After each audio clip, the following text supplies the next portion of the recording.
Well, howdy folks.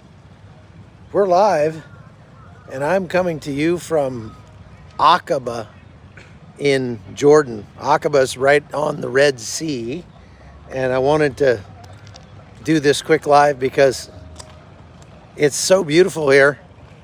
And but my battery's almost dead, so I can't stay on too long, but you just got to see this. Good morning. Hey, how you doing? Give me money. Yeah, give me money. This is the Red Sea here, and what's amazing about Aqaba is that you have well, I'm in Jordan. Right down there is Saudi Arabia. Right over there where the sun is setting is Egypt, and over here on this side, those mountains back there are Israel. So it's just right at this little point at the northern tip of the Red Sea, you have these four countries that come together. And Israel's only about a mile and a half that direction. We'll be crossing the border in the morning. I was going to try tonight, but I didn't want the stress of having to make it all the way down here because we spent the day. We came in last night. We got to Amman, flew into Amman from DC. We got in about 6 p.m. and then we drove down, rented a car, drove down in the dark into Wadi Musa, which is where Petra is. If you haven't seen Petra, if you don't know about Petra, you just need to go look it up. I will upload a video of what we did today here later on this evening, but it is one of the most spectacular places you'd ever hope to see. It's very much on the level of going to see the pyramids or something like that. I think in many ways it's more interesting than the pyramids. So Red Sea here behind me. Jordan is very safe. There's a lot of tourism here. This would be the high season, but the merchants say that they're down about 90% because of the war in Israel. And then today, last night while we were driving down to Wadi Musa, this is a 2.5 hour drive, but there was a tremendous rainstorm. Now this is the desert, so it's not supposed to rain like that, but there was an unbelievable rainstorm last night and very thick fog, probably the thickest fog I've ever tried to drive in my life. So we were driving about 15 miles an hour on these windy mountain roads with no guardrails and big areas where the road was covered with water. Very, very bad idea, but we had nowhere else to go. I mean, we just had to take it very, very slow and careful and do the best we could. But it was insane driving last night, and a couple times we had to get turned around. We had to turn around and go back the way we came because there was too much water over the road, and I was afraid to get washed away. There were dumpsters floating by and things like that. A couple places the police stopped us and said the road's out, you can't go there. So it was just craziness. Look at the ships out there. You know, to talk about Israel for just a minute, the Yemenis here further south, I guess, grabbed a Israeli flagged ship this morning, something like that, last night or this morning, and took the crew hostage. Now, if you know anything about the way what flags work on ships, that doesn't mean it's an Israeli ship. It just means that they paid to put an Israeli home base on it, and it's kind of silly that the Yemenis would grab that ship and take the crew hostage because the crew is probably from Bangladesh or someplace. I would venture to say there's not a single Israeli on the ship, and so I don't know if Israel even really cares that they grabbed an Israeli flagship. They may not even respond, but Yemen is just so mad and wants so badly to get involved in this war, and they may get their wish, and they may regret it if the United States or Israel starts bombing the Yemenis. So That'll be interesting to see what's interesting development here. But anyway, very safe, very nice here. You see the people on the beach here behind me enjoying the sunset. The weather was very cold when we were at Petra today, and it got warmer as we got further south here later on in the day, and the rain kind of burned off. But man, they have not seen a rainstorm like that in probably decades in Petra. So when we got to Petra, now Petra, if you know anything about it, is a canyon that's about 300 feet deep, and you have to go through this very narrow, as they call it, the Seek. It's like a little passageway into the canyon, and when you get in there, then the 3,000 years ago, the Nabateans, which are descendants of the Edomites, Esau, Jacob and Esau, his people moved there, and they carved these elaborate tombs into the side of the cliffs. They are absolutely gorgeous. World Heritage Site. It's one of the wonders of the world, and it was really amazing. But last night it rained so hard that that whole place flash flooded. So when we showed up this morning, there was just a foot of mud all over where most of the little merchants and stuff have their wares set out and everything. And a lot of the booths where they sold souvenirs and stuff had been washed downstream, and the people just got wiped out. It was really sad. They had to take a bulldozer through there and open it up and scoop all the mud out.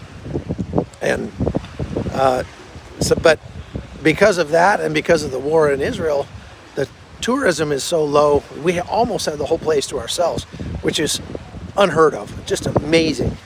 It was incredible to see. And last time I was there was 20 years ago, and I wanted to take my family. I always said someday I'm going to bring my family back, and so I did. It was so cool.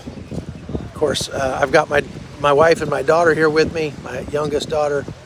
Question: what is going on in the West Bank? Well, Israel's been dropping bombs in the West Bank. They made an airstrike day before yesterday, and likely they say killed a couple dozen people with that airstrike.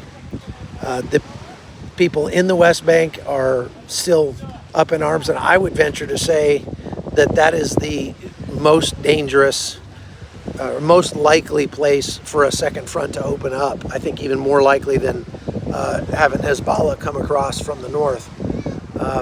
I want to turn the camera around because this is kind of cool. There's a bunch of people that make little gardens right along this waterfront here, and I've seen several guys that are tending their gardens, and I'm not sure what they're growing. I don't know. I don't really know what that is. I see some kittens down there. See the kittens? But interesting anyway. They're using this to grow vegetables. I went scuba diving on the Red Sea the last time I was here, right straight over there by that tower. There's a diving center. We got to go out and go diving in the Red Sea. So over there where the sun is setting, that's Egypt.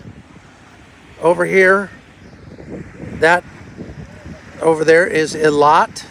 That's the Israeli city of Eilat. This is Aqaba. So this is Jordan over this way. And then back over this direction, those far mountains over there are Saudi Arabia, or at least, yeah, I think I can see the border fence there. Saudi Arabia. So 4 countries in a very contentious part of the world, but life goes on. And that's one of the reasons why I wanted to do this live. I wanted to just show you that, look, there's just people just doing their thing here. Life goes on. This is context for you so you can understand the war a little bit better than what the media gives you. You know, when the media tells you only the out of the ordinary things that are happening in the war, you get a skewed understanding of what's going on, of what life is like. But by bringing you out here and showing you the ordinary, you can get a better understanding of the way things are. People here are very friendly, super friendly. Now take a look at this flag up here. This is very interesting. So I had to look that one up. That is not a Jordanian flag. Jordanian flag has green on the bottom, I believe, and not green in the middle. And it also has a star in the red triangle there. If you see that flag without the star in the red triangle, it's a Palestinian flag. And I was a little concerned about that. Like, why is there a giant Palestinian flag up there? But then I looked it up and found out that's not a Palestinian flag either. That is a flag of the Arab Revolt. Now, I had to do a little reading on that to figure out why Aqaba has a gigantic flag of the Arab Revolt. The Arab Revolt, if you might remember from your history, happened right about the time of World War I, 1915 to 18, in there. And the Arabs were revolting against the Ottoman Turks. That's what they were being helped by Lawrence of Arabia, right? T.E. Lawrence. And they were trying to throw off the oppression of the Ottoman Turks. That's also partially would explain why there were many Arabs who sheltered Armenians as the Armenians were being driven south into Syria, and driven to their deaths in Deir ez-Zor during the Armenian genocide.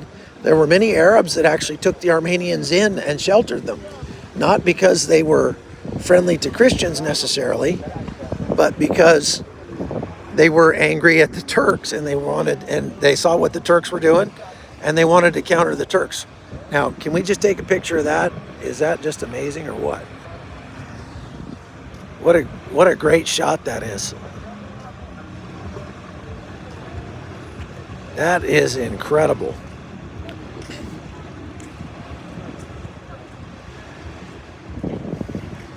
Very nice, huh? How about that? So pretty fascinating that people are just kind of going about their business here, even though there's a war literally right over there. Those buildings over there in Eilat, they are a lot of the resorts over there that you can see right along the seashore are housing survivors from October 7th, people who lived in the kibbutzim that were attacked, that survived. They sent a lot of the most traumatized people right down over there to those resorts to try to help them recover a little bit. And here we are just a mile or two away in a eminently Arab country, very Arab country. The queen here, Queen Aliyah, is Palestinian herself and has come out in support of the Palestinians, even though the country of Jordan is kind of staying out of it. There were some marches at the beginning because they have about 3 million Palestinian refugees in Jordan. And so some of those refugees were pretty angry at the beginning in the first part of October after the attack, and actually tried to march to the border crossing from Amman, which is not that far, and cross into Israel. And the Jordanian police pushed them back and wouldn't allow them to do that. So they're kind of trying to stay out of it. Now, why do they have a gigantic flag of the Arab Revolt in Aqaba? I guess from what I read, Aqaba was a central location during the Arab Revolt, and they're very proud of that fact. And so they still fly the flag of the Arab Revolt. But if anybody knows more about that, let me know. Hey, what are you growing? What is it? Soca. Yeah, this guy's gardening here. He said it's called soca. Soca? Roca. Roca. I don't know what that means. But he's harvesting his veggies.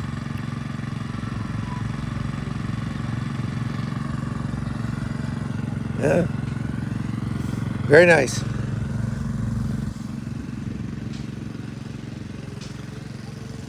So, anyway, like I say, this is just normal life going on here in Jordan. When we were at the at Petra today, what an amazing place that is! Holy cow! It's been 20 years since I've been there, but oh man, it's so worth seeing. It is so cool. 3,000-year-old carvings into these gigantic facades carved into the tombs, carved into the cliffs, and the beautiful colors of the rocks. It was just amazing. But that we talked to some of the guides and stuff there, the Bedouins, and they said, yeah, we're really hurting this year because of the war. It's down by about 90%. And then with the big rainstorm they had, that just kind of destroyed what was left, and they were not happy. But of course, very desperate for us to spend money there, and I spent all the money I had. But very fascinating to come here just for a day to Jordan and to take a look at just what normal life looks like here. Life goes on. Life goes on. Isn't that great? Let's see if I can read some of these. In regards to the hostages, why isn't there more news or pressure by Red Cross to be able to see them and check their health status? That's a very good question, Barbara. That's a very good question. I'm not sure why the Red Cross has not taken a more central role in trying to get proof of life, at least, of these hostages. There was video that they found in the... Hey, buddy. How's it going, man? Did you get a Pepsi? Yeah. Isn't he cute? There was a video that came out, surveillance video that they found in the hospital at Shifa Hospital that showed some of the hostages from October 7th in the hospital on October 7th. Like in the hospital, being carried through the hospital, likely down into the tunnels. Pepper vegetable. He is adorable. He wants to be on camera too. He's my buddy. So why they haven't pushed harder for proof of life, I don't know. It says that they are getting closer to a settlement of some sort, of an agreement of some sort, to release like 30 to 50 hostages in return for some equal number or almost equal number of women and children being released from being held by the Israelis. When they say women and children, we're not talking about 3-year-olds. We're talking about 18, 19, 20, 21-year-olds. So Israel has no reason to be holding 3-year-olds, but hopefully they will get some of their own 3-year-olds back. You know what I mean? Thank you for that super chat, whoever gave that. I just missed that one. So they also are, as a part of this hostage release, they're talking about a ceasefire of some unspecified number of days. That seems to be the sticking point. Whatever number of days Hamas wants is too long for Israel. So they're going back and forth. This is with the help of Qatar and the United States. So I would venture to say that we will see some hostages being released in return for a tactical pause on the part of Israel and the release of some Palestinian prisoners pretty soon.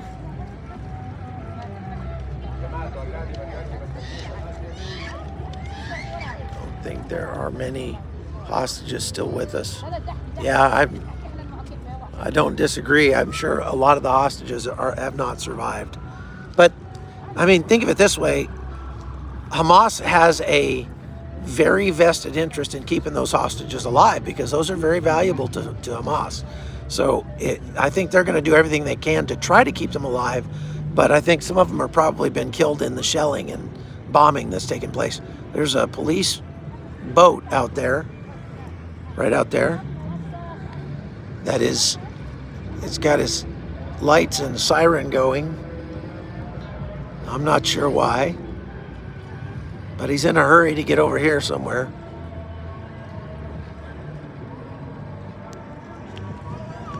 That's interesting.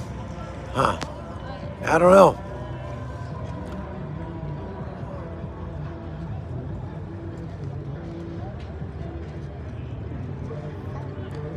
All right, any more questions? Let's see.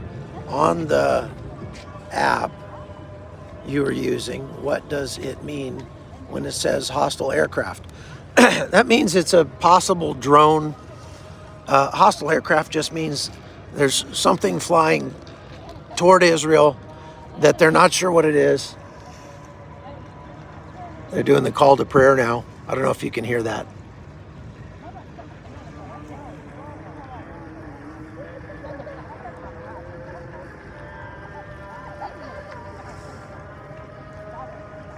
I am in Aqaba. If you missed it, I'm in Aqaba, Jordan. This is the southern city, the southernmost city in Jordan, right on the Red Sea. So if you're just joining me, you can go over here. And that is Israel over there. This is Jordan over here.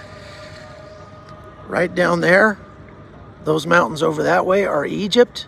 And about as far as you can see down there is actually the site where they believe that the Israelites crossed the Red Sea on their way to Mount Sinai. I went down there last year and climbed Mount Sinai, which is over here in Saudi Arabia, over this direction. So, very interesting. We should talk more about that sometime. You can probably go back and find my podcasts about it.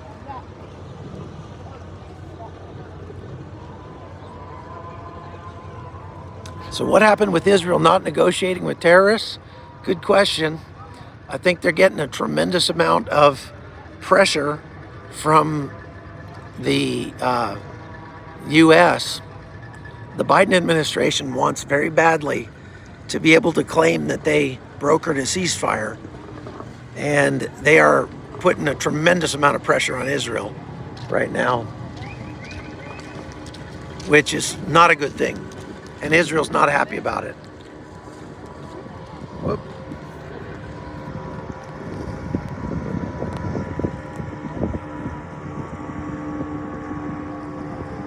It's not a long ceasefire. It would be like 3 to 5 days.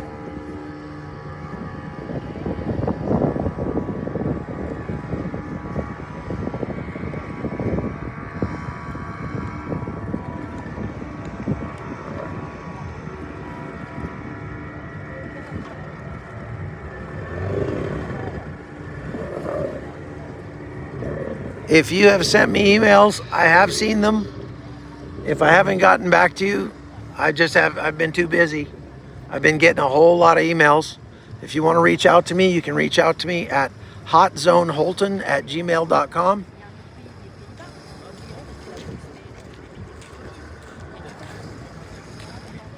hotzoneholton@gmail.com.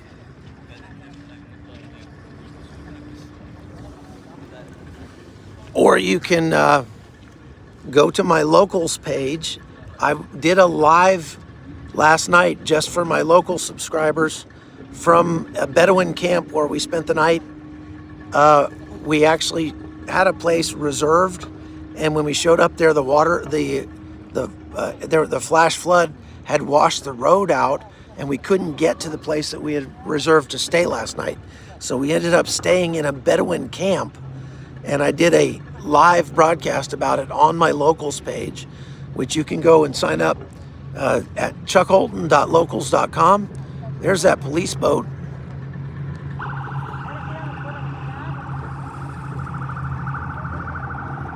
Look at that.